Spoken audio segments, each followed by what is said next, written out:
నమస్కారం. లక్ష్మి చెప్పే కథలకు స్వాగతం.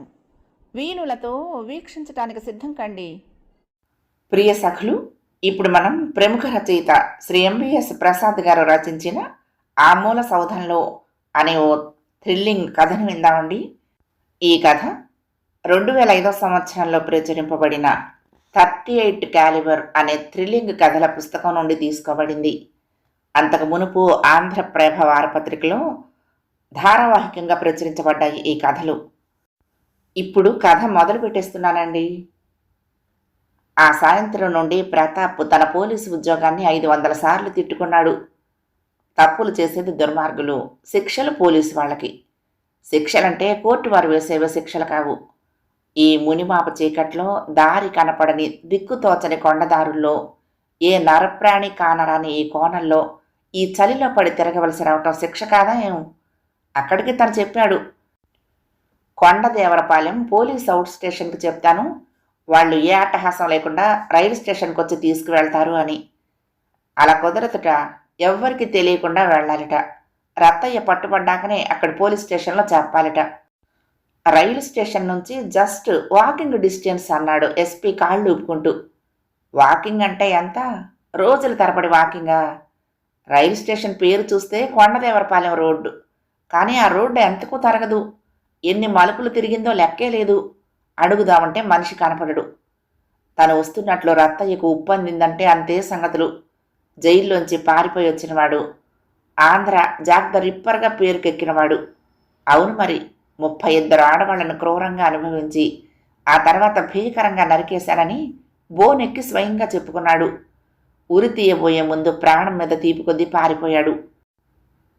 వాడెలా చస్తే తనకేం, లేదా చావకపోతే తనకేం? కొండల్లో చిమ్మ చీకట్లో చిక్కడిపోవలసి వచ్చిందనే తన బాధంతా. కొండ ప్రాంతాల పల్లెటూరు యువకుడి వేషంలో వెళ్లాలని ఎస్పీ గారి బోడి సలహా ఒకటి. అలవాటు లేని అంగి కాళ్ళకు అడ్డుపడుతోంది. కప్పుకున్న గొంగళి చలిని ఆపలేకపోతోంది. నీకు చాలేస్తోందా అని అడిగాడు వెంట తీసుకొచ్చిన పెంపుడు కుక్కని. జవాబుగా అది మురిగింది. పాపం అది కష్టపడుతోంది. సన్నగా మంచు పడుతూ ఉండటంతో అప్పుడప్పుడు ఒళ్ళు విదిలించుకుంటోంది. వర్షం కూడా ప్రారంభమైంది. ఆ రాత్రికి ఎక్కడో అక్కడ ఆశ్రయం దొరక్కపోతే తామిద్దరం చావటం ఖాయం. ఇంకో గంటకి ప్రతాప్ కంటికి ఓ పెద్ద బంగళ కనపడింది. చుట్టూ పొలం, మధ్యలో కాంపౌండ్ గోడ, పాత ఇనుప గేటు, అంతకన్నా పెద్ద సౌధం. చీకటిగా ఉంది. ఓ బుడ్డి దీపం అస్పష్టంగా వెలుగుతున్నట్లు కిటికీలో నుంచి కనపడుతోంది. ఏదో ఒక గూడు దొరికితే చాలుననుకుని ప్రతాప్ గేటు తీసుకుని లోపలికి వెళ్ళాడు. తలుపు తట్టిన కాసేపటికి లోపల అగ్గిపుల్ల గీసిన చప్పుడయింది. కొవ్వొత్తి కాంతి క్రమక్రమంగా దగ్గరైనట్లు అర్థమైంది. కిర్రుమంటూ తలుపు తెరుచుకుంది. నడివయసు స్త్రీ. చేతిలో కొవ్వొత్తి బాగా ఎత్తి పట్టుకోవటంతో దాని కాంతిలో ఆమె సగం సగం కనపడినట్లయింది. ఆమెలో ఓ హుందా ఉంది. తనను చూసి సంతోషించిందో, ఎందుకొచ్చిన గొడవరా ఇది అన్నట్టు చూసిందో అతనికి తెలియరాలేదు. ఎవరు కావాలి అంది మొభావంగానే. ప్రతాప్కి కాస్త బెరుకు తోచింది. గొంగళి తీసి చేతి మీదకు వేసుకుంటూ, దారి తప్పిపోయి వచ్చాను. కనుచూపు మేరలో మీ ఇల్లు తప్ప మనుషులుండే ఆవాసం ఏది కనపడటం లేదు. రాత్రికి తల దాచుకొనిస్తే అన్నాడు. కూడా ఎవరూ లేరా అడిగిందామె. కుక్క తప్ప ఎవరూ లేరు. ఆమె ఒక్క క్షణం ఆలోచించినట్లయింది. రండి, మా చేతనైనంత చేస్తాం అంటూ పక్కకు జరిగి నిలబడింది. అతను కుక్క బతుకు జీవుడా అనుకుంటూ లోపలికి జొరబడ్డారు. నడవాలో బట్టలు దులుపుకుని హాల్లోకి రాగానే అతని దృష్టిని ఆకర్షించింది ఫైర్ ప్లేస్. హాలు పెద్దదే. పాత రకం జమీందారుల కుటుంబం కాబోలు. గాజు బుడ్డి దీపాలున్నాయి, కానీ ఎలక్ట్రిసిటీ ఉన్నట్టు లేదు. ఫైర్ ప్లేస్ దగ్గర ఎత్తు కుర్చీలో మరొక స్త్రీ కూర్చుని మంటకేసి చూస్తోంది. మంటల ఛాయలు మెరుపులు ఆమె ముఖంపై నర్తిస్తున్నాయి. ఆమెను చూడగానే ఎక్కడో చూసినట్లు అనిపించింది. వెంటనే స్ఫురించింది కూడా. తనను లోపలికి రానిచ్చిన ఈవిడ అచ్చ వక్కలాగే ఉన్నారు. అదే శరీరపు రంగు, అదే సౌష్ఠవం, అదే వయసు. 45 ప్రాంతాల్లో ఉండొచ్చు వయసు. కవలలి ఉంటారు. బట్టలు కూడా ఒక్కలాంటివే వేసుకున్నారు. అంతలో ఆమె వంగి ఫైర్ ప్లేస్లోని మంట ఎగదోస్తోంది. ప్రతాప్ అడుగుల సడి వినగానే వెనక్కు తిరిగి, కుర్చీ మంట దగ్గరగా లాక్కోండి, చలి కాస్త తగ్గాక భోజనం చేద్దురు గాని అందామె. కంఠస్వరం కూడా ఇద్దరిది ఒకేలాగా ఉంది. ఇంతలో తలుపు తెరిచినామా వేడి టీ బిస్కెట్లు తెచ్చింది. ఇది తాగుతూ ఉండండి, భోజనం రెడీ చేస్తాను అని మళ్ళీ లోపలికి వెళ్ళింది. కుర్చీలో కూర్చున్నాను తనను కన్నార్పకుండా చూస్తూ ఉండటం చాలా ఇబ్బందికరంగా తోచింది అతనికి. బయటంతా చిమ్మ చీకటి, వర్షం, లోపల గగుర్పాటు కలిగించే వాతావరణం. ఇంత పెద్ద బంగళాలో ఒంటరిగా ఉన్న ఆడ మనుషులిద్దరు. పనివాళ్ళు లేరు. అసలు వీళ్ళు మనుషులా పిశాచాలా? వాళ్ళిద్దరూ ఒకేలా ఉండటం, ఒకేలా డ్రెస్ చేసుకోవటం చాలా భయం గొలుపుతోంది. ఆ డ్రెస్ కూడా చాలా వింతగా ఉంది. ఎవరో కావలసిన వాళ్ళు వస్తారని అలంకరించుకొని ఎదురు చూస్తూ ఉన్నట్లుంది. యవ్వనంలో ఉన్నవాళ్ళు అలాంటి బట్టలు వేసుకున్నా భరించగలరేమో కానీ ఈ నడువయసు కన్యలు ఆ డ్రెస్సులో కనపడటం వెగటుగా తోచింది. తనకు తాను ధైర్యం చెప్పుకోవటానికి ఏదో మాట్లాడాలని, కొండదేవరపాలెం ఎంత దూరం ఉంటుందంటారు అన్నాడు. పెద్ద దూరమేమీ కాదు, దారి తెలిసిన వారికి వెళ్ళటం కష్టమేమీ కాదు. కానీ కొత్త వాళ్ళు తెలివి తక్కువగా ఎవరిని అడగకుండా వచ్చి చిక్కడిపోతారు అంది నిర్లిప్తంగా. అతని మాట మార్చాలని, ఇక్కడ మీకు మరీ ఏకాంతంగా ఉండదు అన్నాడు ప్రతాప్.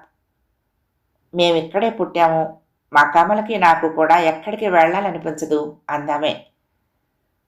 ఆవిడ పేరు కమల, మరి మీ పేరు అడిగాడు. విమల.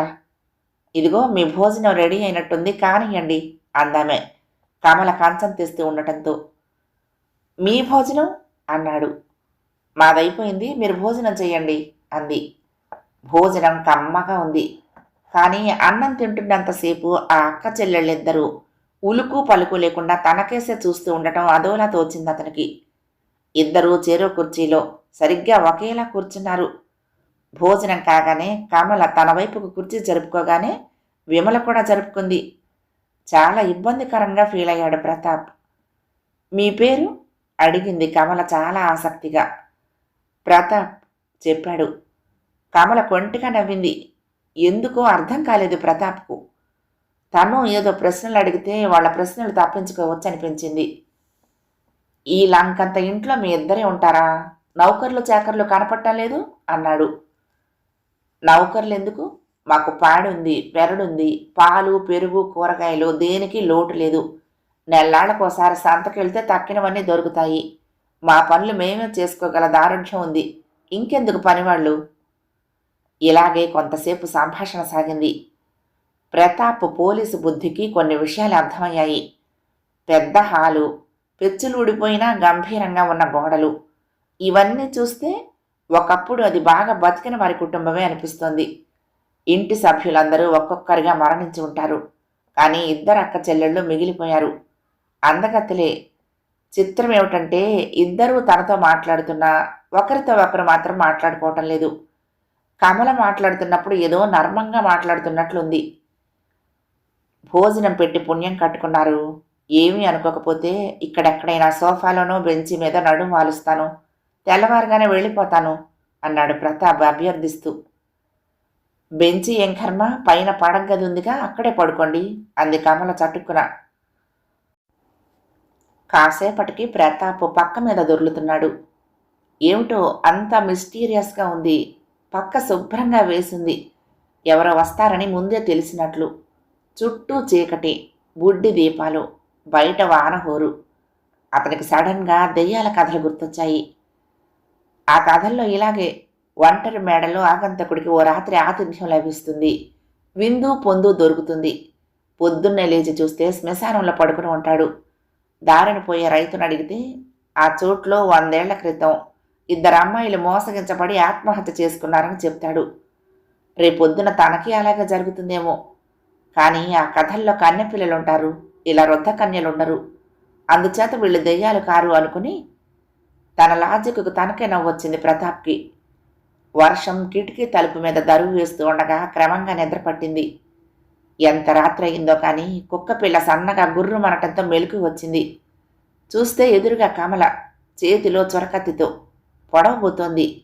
కానీ మొహంలో ద్వేషం కనపడటం లేదు. కత్తి ఎత్తి దింపే లోపున ప్రతాప్కు పూర్తి మెలకు వచ్చేసింది. చటుక్కున ఆమె చేయి పట్టుకుని మెలి తిప్పాడు. కత్తి కింద పడింది. ఏమిటిది అన్నాడు కంగారుగా. కుక్క అప్పటికే అతని దగ్గరకు చేరింది, రక్షణ ఇవ్వటానికి అన్నట్లు. అవును మరి, నువ్వు నా దగ్గర నుండి వెళ్ళిపోకుండా ఉండాలంటే ఇదొక్కటే మార్గం అంది కమల తొణక్కుండా. అలా అని ఎవరన్నారు? విమల అలాగేగా చేసింది. కానీ తమాషా ఏమిటంటే, వారం రోజుల క్రితం వచ్చిన వాడిని చూసి నువ్వనుకుని పొరపాటు పడింది. కానీ నేను నిన్ను చూడగానే గుర్తుపట్టేశాను. నువ్వే రాజావి. విమలకు తెలియకూడదని వేరే పేరు చెప్తున్నావు కదూ? చిరునవ్వు నవ్వుతూ కమల అతని బొగ్గ మీద చిటికేసింది.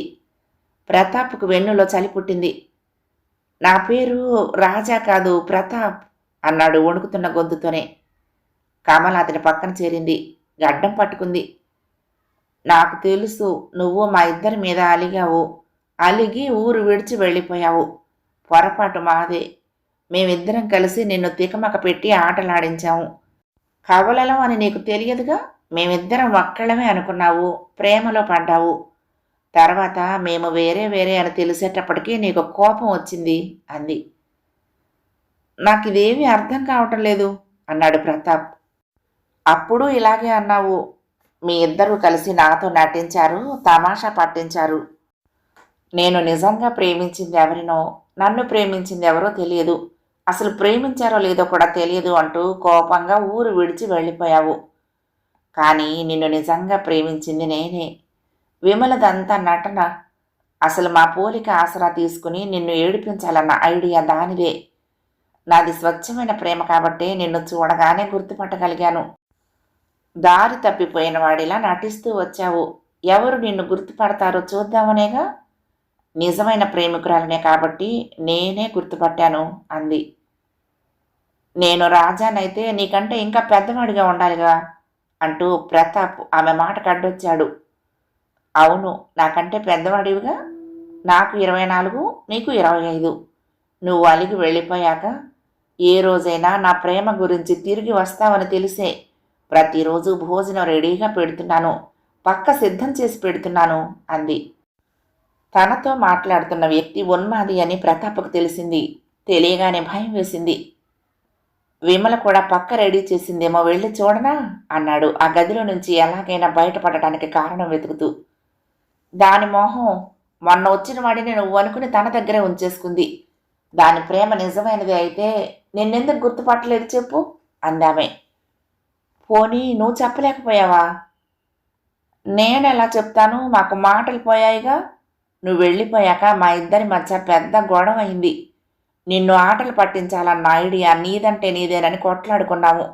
అప్పటినుంచి అమ్మ నాన్న అందరూ పోయి మేమిద్దరమే మిగిలినా సరే మేము ఒకరితో ఒకరు మాట్లాడుకోలేదు అంది.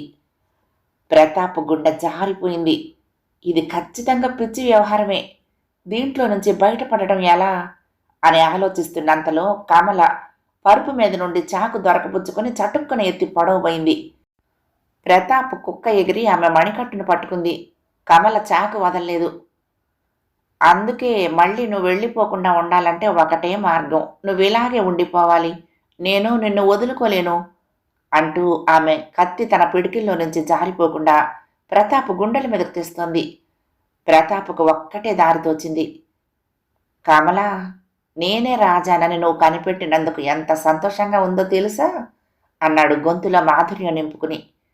కమల కళ్ళ నిండా ఆనందం. నిజంగానా అంది. కానీ చాకు మాత్రం వదిలిపెట్టలేదు. నేను నీ దగ్గరే ఉండిపోవాలంటే ఆ చాకు పదును చాలదు, నా దగ్గరున్నది తీసుకో అంటూ ఆమెను మీదకి లాక్కున్నాడు. ఆమె చాకు వదిలేసింది. అతని కౌగిలిలో చిక్కుకుపోయింది. ప్రతాప్ తియ్యటి మాటలు చెప్తూ ఆమెను ఆక్రమించుకున్నాడు. పురుష స్పర్శ ఎరగని ఆ కన్యకు ఏం జరుగుతుందో తెలిసేలోగా ఆనంద పారవస్యంలో ఆమె కళ్ళు మూతలు పడ్డాయి. ఆమె గాఢ నిద్రలోకి జారుకుంది. ఆమె నిద్రపోయిందని రూఢీపరుచుకున్న గంట తర్వాత ప్రతాప్ పక్క నుంచి లేచాడు. కుక్కకు సైగ చేసి చప్పుడు చేయకుండా బయటకొచ్చాడు. వరండాలో నుండి మెట్ల దగ్గరికి వస్తూ ఉండగా ఒక గదిలో సన్నటి కాంతి కనపడింది. విమల కుర్చీలో కూర్చుని ఉంది. మంచం మీద ఒక వ్యక్తి పడుకుని ఉన్నట్లుంది. బయట వర్షం పూర్తిగా తగ్గలేదు, తుప్పర పడుతోంది. ప్రతాప్ నడక సాగించాడు. చలి గుర్తుకు రాలేదు. తెల్లవారేసరికి అనుకోకుండా కొండదేవరపాలెం తగిలింది. పోలీస్ అవుట్ స్టేషన్ సులభంగానే దొరికింది. ఎస్పీ సలహాను లక్ష్య పెట్టదలుచుకోలేదు ప్రతాప్. రత్తయ్య మాట దేవుడెరుగు. విమల గదిలో ఉన్నవాణ్ణి రక్షించాలి. వెళ్ళి ఇన్స్పెక్టర్ని లేపాడు. తానెవరో చెప్పాడు. 8 గంటలయ్యేసరికి ఇన్స్పెక్టర్, ప్రతాప్, డాక్టరు, మరో 2 కానిస్టేబుళ్లు ఆ సౌధం ముందున్నారు. తలుపు తట్టగానే కమలే తలుపు తీసింది. రాజా అంటూ దగ్గరకు రాబోయింది. తక్కిన వాళ్ళను చూసి తమాయించుకుంది. విమలేది కమల అన్నాడు ప్రతాప్ ఆమె భుజం మీద చెయ్యి వేసి. అదిగో తన పడక గదిలోనే ఉంది. నువ్వు వెళ్ళి నేను రాజానే వెర్రిమొద్దు అని చెప్పేయి, ఏముంటుందో చూద్దాం అంది హుషారుగా. అందరూ మేడ మీద విమల గదిలోకి వెళ్లారు. గదంతా దుర్వాసన. విమల నిశ్శబ్దంగా కూర్చుని ఉంది.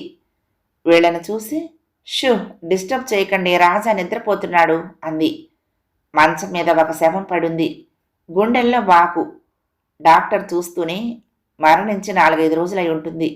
ఎవరో అభాగ్యుడు దారి తప్పి పిచ్చి వాళ్ళ పాలపడ్డాడు. నిద్రలోనే చంపేసి ఉంటుంది. కుర్రవాడిలాగానే ఉన్నాడు, ఏ ఊరో గాని అన్నాడు.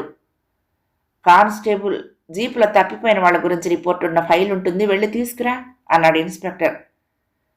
అక్కర్లేదు, నాకు తెలుసు, ఆ శవం రత్తయ్యది అన్నాడు ప్రతాప్. కథ సమాప్తం. ప్రియ సఖులు, ఈ కథ మీకు నచ్చితే తప్పకుండా లైక్ చేయండి, షేర్ చేయండి, కామెంట్ చేయండి, సబ్స్క్రైబ్ చేసుకుని నన్ను ఎంకరేజ్ చేయండి. ఉంటానండి. ప్రేమతో లక్ష్మి, కృష్ణాతీరం దుర్గమ్మ సన్నిధానం. నమస్తే.